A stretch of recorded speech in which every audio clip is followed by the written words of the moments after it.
Thanks, Sunny. Hi, everyone. This is Xin from Microsoft. I have Wei from Nvidia. He's a principal software research architect. We also have Yanzhao, who cannot join, that he's online. We are here to present the SONiC community only. We are not presenting either Microsoft or Nvidia solution. Yeah, so don't ask questions like, InfiniBand or Ethernet, which one is better? I will not answer this question today.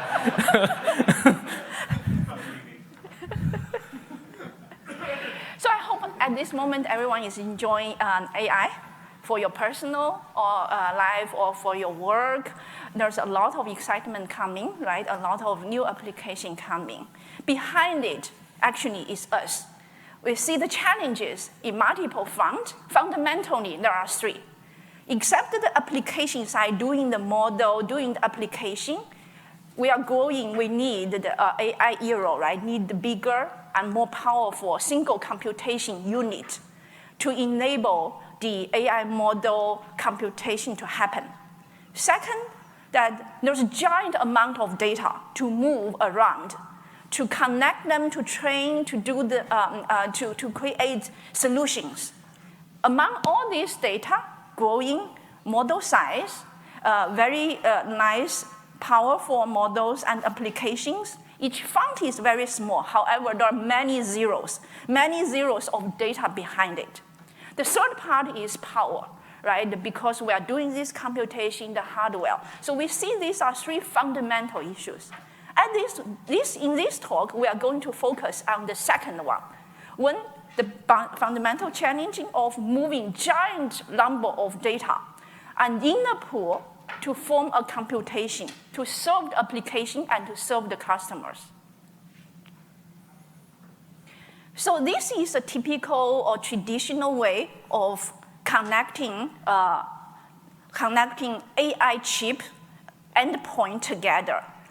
End-front network, connect internet, connect the user, connect the computation, CPUs to each other, and to connect to a storage network. At the back end, we put connections of the GPUs or other like AI-related endpoint together to form a pool for a large like AI training, machine learning task together to coordinate. So at this moment, it's going at two directions, right?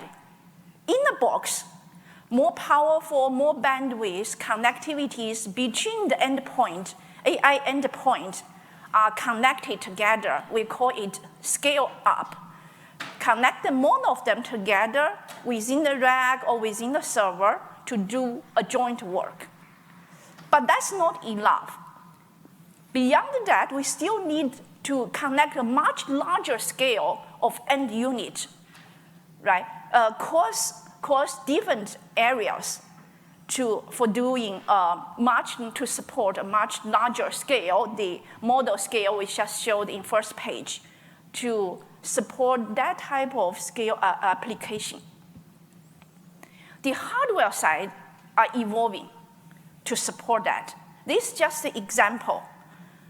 From the scale-out network, we are able to go from 100 gig to 800 gig through generations to support the different GPU or AI endpoint generations. Inside the box, NVLink is one of the solutions, also go from 300G to 900 to 1800 Gbps. Like every several years, triple, double, triple the bandwidth to support the connectivities as a unit inside the server or across the server to connect them as a super pool to compute for large-scale computation. We have talked about the scale, hardware scale, and the data scale needed for AI.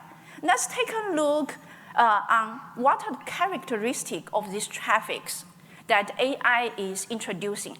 Okay. Wei? Yeah. So in the AI workload, the most of communication is triggered by those like collective operations. So that's why people call the collective communication in the AI workload. So here I show like two representative collective operation. The first one is probably the most famous one, that is called O-reduce. The second one is O-gather. So I will go into the details of O-reduce. So in the O-reduce, right here we have 4 like GPU, and every GPU has some like data in their like input like buffer. So we want to perform a reduction operation by taking all this like input buffer data. So for example, a reduction operation can be a sum.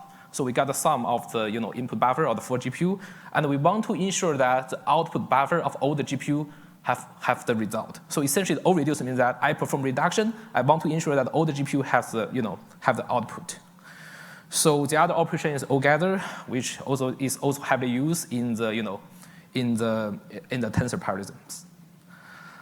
So of course we cannot implement this like collective operation in a very brute force way, right? So typically today we use like a tree algorithm or ring algorithm to achieve to achieve better performance. So given this, right, we have some interesting observation about communication in the AI workload. The first observation is the fewer flows, or called low entropy, because in the tree or ring algorithm, right, one GPU only talk to a few like other GPU. It's not like any GPU talk to any GPU. So in this network, there will be not a lot of flows. So this is also called low entropy. The second characteristic is that in a collective operation, right, the operation is only complete when all the flows involved are complete. So in other words, in the AI network, the tail latency is very important. So taking this figure as an example, even those maybe more than 90 flows finish in several hundred, but actually the collective operation completion time is 5,000, which is the slowest flow in this network.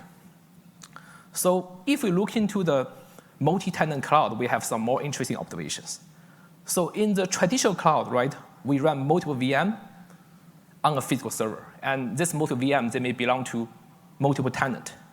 So you can imagine that in the end host, there will be a lot of like resource contention, right, due to the CPU core, due to the memory, right, due to the disk, right? This is also called noisy neighbor problem in the traditional cloud. But in the AI cloud, right, the customer, they don't want to share GPU with each other. So they commonly run dedicated GPU server. So in other words, the noisy neighbor problem does not exist on the end host. So in the AI cloud, I would say the network fabric is the primary cause of interference. So to some degree, networking is more important in the multi-tenant AI cloud. So this slide summarizes the uniqueness of AI networking. And thanks, Jeff, for the wonderful presentation in the SONiC AI working group meeting. So the AI cloud is designed for tightly coupled distributed application. And we need to achieve highly effective RDMA bandwidth in this network. It's no longer designed for like TCP and UDP focus. And because of the tail latency requirement, right? So this network has low jitter tolerance. And in this network, the switch and link failure, they have a big impact. Because if you have a link failure, right, you probably have a chance to terminate your RDMA connection. If your RDMA connection is terminated, you will see the nickel arrow. If the nickel arrow happens, your training job will be stopped. And you need to take some time to relaunch your job, which is very expensive. And most importantly, this network is no longer a best effort network. It's designed to achieve high performance at large scale, at high load. So in such a high speed and highly scalable network, right, the RDMA is a must. And the figure on the left shows the traditional RDMA, where two hosts can directly exchange the data in their CPU memory. But in the AI, right, the GPU is the first-class citizen. So here we need GPU direct RDMA, which can exchange the data between the DRAM of different GPU. Unfortunately, the SONiC has been support RDMA from day one. Thanks. So this is a slide summarize, right? What happened in SONiC, what capability it has in terms of RDMA, which is a must for AI era of networking. It has the QoS profile. It has all the standard ECN, PFC watchdog. We have flexible buffer allocations tuned for performance. and also procure telemetry, right? Only to set up like RDMA is not sufficient. You have to be able to also monitor what's happening, what changes, and then react to it. These are actually the basic ones. That's not enough. We are then running the network with RDMA for years, that we are continuously improve SONiC, like RDMA inside SONiC. For example, many of the topologies architecture now have dual TOR that the RDMA on SONiC has developed the way how to avoid bounce back packet priority changes, how to do streaming telemetry to understand the queue fluctuation ups down using watermark to understand where the queue is and stream the status out in real time. Also, the community also spent a lot of focus on headroom detection, headroom blowout detection, like buffer advance. Last but not least, the test at the micro behavior level and to how do we validate it has been becoming mature in SONiC due to the usage of daily usage of this feature. With that, we have viewed that the scale requirement of AI, the hardware involvement of AI, the characteristic of the traffic, right, coming to the software side, what we need to do from the software to support that, what we already have in SONiC as RDMA. Now, looking forward, Wei is going to list a few thoughts, right, from the community where we are going and how do we support that, how do we innovate to enable the AI networking to be successful. Yeah, so as we have mentioned that in the AI cloud, so AI workload can generate very high speed traffic. So the load balancing or routing of the network is super important. And today most of people just use ECMP, and I would say ECMP has some limitation for the AI workload. The first and probably the most well-known limitation is hash collision, right? We know that ECMP has hash collision problem for a long time, but I would say that hash collision is extremely bad for the low entropy traffic because you don't have enough flows for the hash functions. So here example, let's say we have 3 flows coming from 3 different servers on 3 racks, go to the 3 different servers under the same rack. So for the first flow, it can achieve LAN rate. Okay, now second flow can achieve LAN rate. Okay, now the third flow comes, and unfortunately the second and third flow, they collide on the same path. So they can only achieve half of the LAN rate. So this is a hash collision problem. And in this case, right, the network bandwidth is degraded by 1/3. It seems okay, right? But if we look into the job completion time, the job completion time will be double. The reason is that the slowest flows will only get half of the LAN rate. So it will take twice of time to complete. So the second problem is lack of global bandwidth or congestion information. And this will make ECMP pretty bad with asymmetric due to the link failures. So here's a very simple example here. As you can see that there are 2 links between each switch pair. So essentially, there's a like group. So, okay, now if no failure happens, right, the ECMP table looks very good. But now if we shut down a link between S1 to T1, right, the like group is still up, but we lose half of the capacity. Unfortunately, in this case, ECMP may not be able to detect the bandwidth between S1 and L1, so it still keeps the same weight. And if we do the load balancing in this way, right, we will see some, lot of congestion on the link from S1 to the L1. So how should the ideal load balancing for AI workload look like? So first, I think it should be fine granularity, right? We should be able to do the load balancing at packet or flow light granularity. For example, here, for this flow, right, for the green flow, we can split the packets across old uplink. And then on the receiver side, we probably need to, leverage the NIC to do some packet reordering. And similarly, we do the packet spring for the green flows, for the blue flow. And as you can see here, by using the packet spring, right, we can achieve, perfect performance. And another property is the global congestion awareness. That means our solution should be able to resilient to link failures. So in this example, right, so because we cut we cut one link between the S1 to L1, so the routing solution should be able to reduce the weight to the S1 to 5, from 10 to the 5. So even though with this solution, right, the NIC still need to do something. For example, the NIC need to reorder the packets, but we can take one step further, right? We can leverage the switch to do both load balancing and reordering. So if we can do this, essentially we turn a cloud network into a big switch with full bisection bandwidth. And this is completely transparent to the end host. So after talking about load balancing, I would like to spend some time talk about network virtualization. So in the traditional cloud, right, so we have multiple VM from multiple tenants running on the same host. So typically we have some virtual switch running on the host or running on the SONiC, right, to do the encapsulation, decapsulation, like rate limiting, QoS, something like this.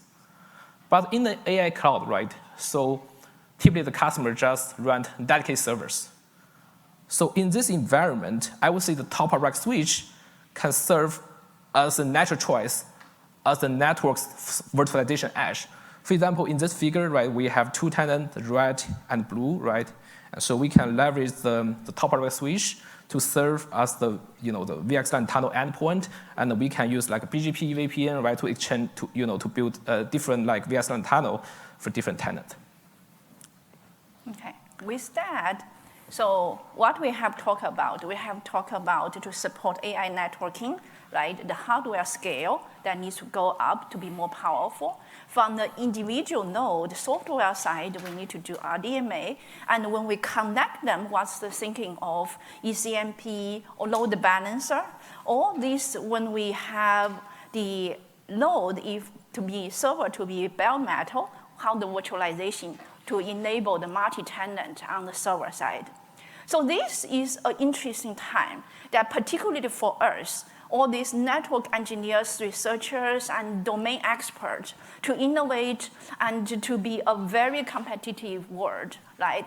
To support the new applications and new way of living. At this moment that we organize workshop, right, work groups for people who are interested to come together, right, to brainstorm and to contribute, to move this effort together, like forward.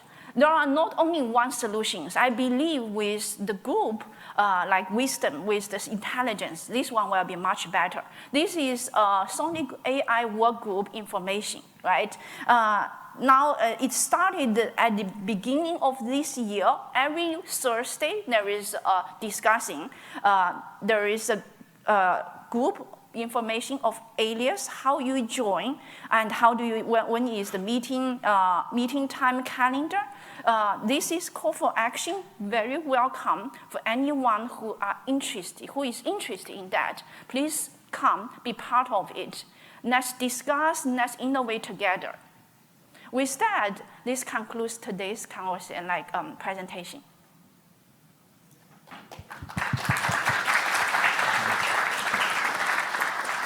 Thank you. All right. I want to ask if join the action, does it have to begin with a membership, or No, it's free? It's free. It's free to join, Yeah, right? it's free. Yeah. All right. Any other questions?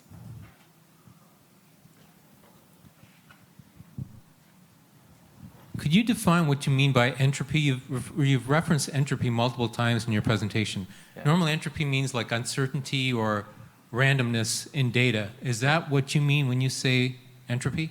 Yes, yeah, because there are not so many like connections, right? So that means ECMP hash function does not take enough input. Let's say if there are only 3 flows, right? ECMP cannot guarantee that you can, assign 3 flows to the 3 different paths. But if you have 3 million flows, because of the randomness, right, we have enough flows, so ECMP can do a very good job. This is what I mean by entropy. Okay, thank you.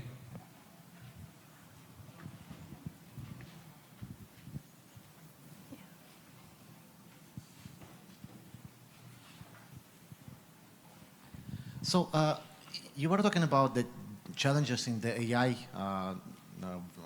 fabrics that we don't have VMs anymore, and now typically it's the whole server for the one client or several servers for the tenant. But doesn't it the same as we had like 10 years ago until we had the VMs? Are we trying to fix the same issue we had previously? You mean the difference between the AI cloud and the traditional cloud? Yeah. So before we had VMs, we were also leasing the physical servers. I see. How we fixed the issue previously, 10 or 15 years ago, and now, what is the difference between now and then?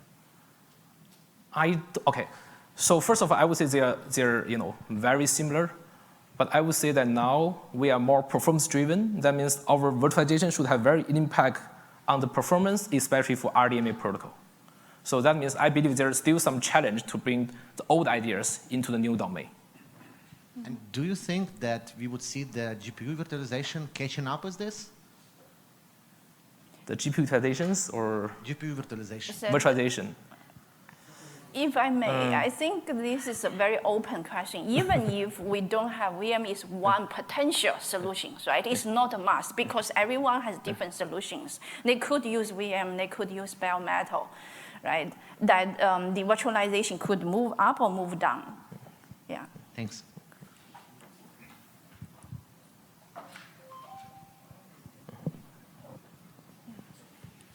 I'm definitely getting all my steps in today.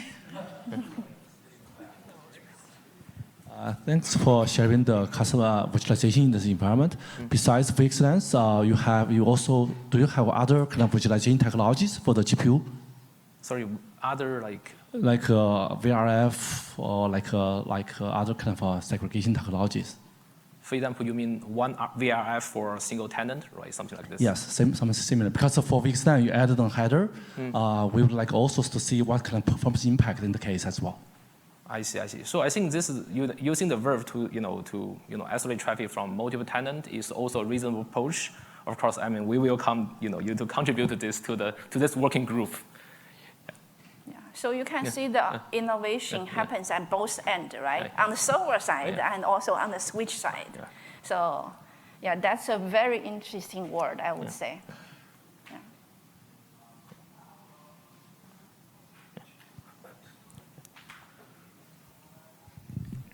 Just answering Nvidia, it's not a question, it's more answer to the question.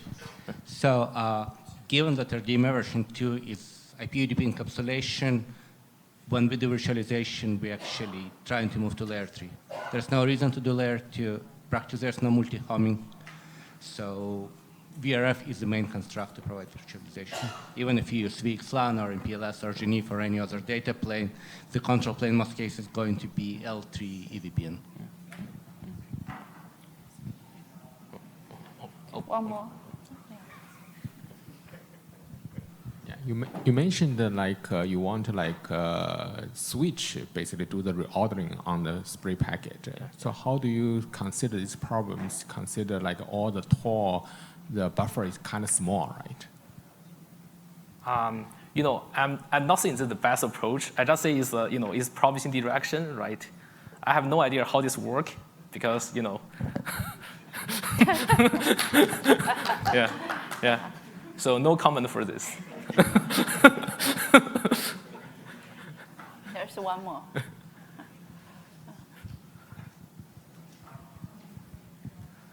Can you help me out with what you mean by AI? Are you talking about training an LLM via AI or inferencing via the network through multiple GPUs? And second question is, how many GPUs minimum is your concept supporting? I will take that. I think it includes both because AI is not only training and inferencing, right?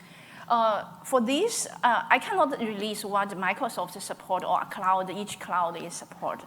But I think that the general scale, right, has to go bigger. And even today, it is the X scale of N unit. Tomorrow, different model will have to continuous grow. You cannot comment on the specific numbers. Yeah.